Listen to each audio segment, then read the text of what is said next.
Si la parole est à Monsieur Dominique Dorde. Madame la ministre de l'Emploi, vous avez mardi et tout à l'heure encore, sans sourciller, repris la promesse de l'inversion de la courbe du chômage. Comment osez-vous encore? Depuis 2012, le président de la République lui-même, 6 fois, lors d'allocutions solennelles, a promis cette inversion aux Français. Plus de 1000 jours sont passés et la promesse n'a pas été tenue. Mais 2016 ne semble pas calmer vos ardeurs communicantes. Seul M. Macron, dans un excès de lucidité un peu cynique d'ailleurs, prononce avec un talent fou les funèbres de votre politique en matière d'emploi.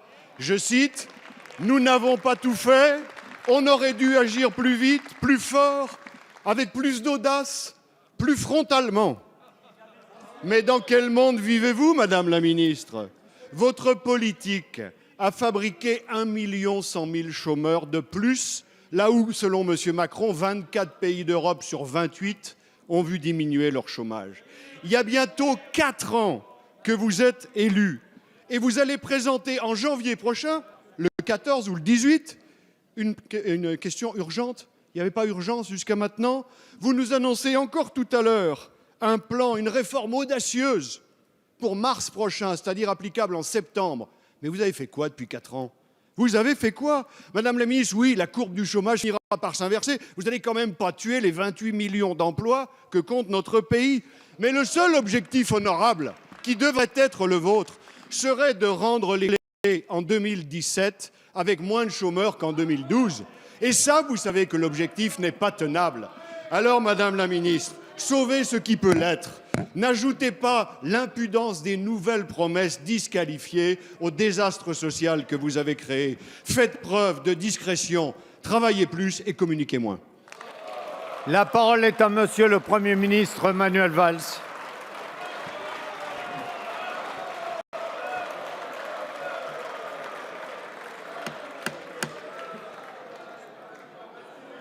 Allez, s'il vous plaît. Monsieur le Président,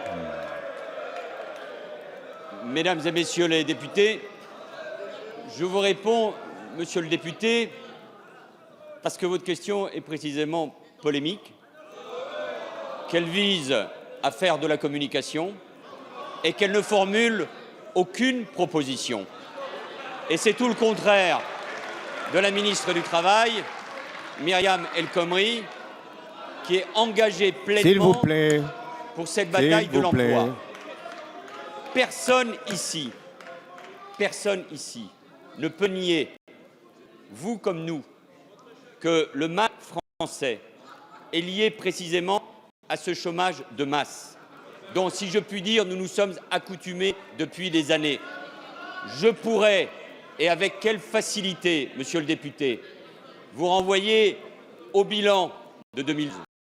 Je pourrais rappeler les engagements de Nicolas Sarkozy qui avait expliqué lui-même qu'il ne serait pas candidat si le chômage n'était pas diminué par 2.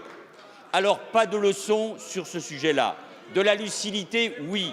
Et la lucidité oblige, comme le disent et Myriam El Khomri et Emmanuel Macron, qu'il faut continuer à tout faire pour l'emploi et pour diminuer le chômage. Jamais un gouvernement, jamais, n'avait pris un tel engagement, 40 milliards d'euros pour baisser le coût du travail, pour venir en soutien aux entreprises et notamment aux PME. Jamais nous n'avons autant fait pour l'innovation, pour la recherche. Et au lieu en permanence, mais c'est votre rôle et je le conçois, de critiquer, rappeler aussi ce qui peut marcher.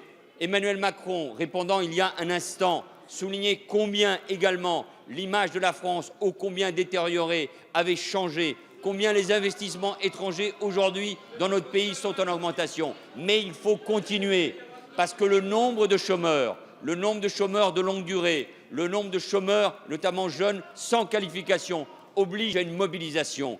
Et plutôt que de chercher la veine polémique et les bons mots, et vous avez plein de talent, Monsieur le député, dans cet hémicycle pour cela, plutôt que de cela, mobilisons l'État, Mobilisons tous les services de l'État, mobilisons les partenaires sociaux, parce que chacun a des responsabilités, et y compris le patronat, parce que quand la nation consent 40 milliards d'euros, chacun doit être au rendez-vous. Et les régions, je suis en train de rencontrer tous les présidents de régions.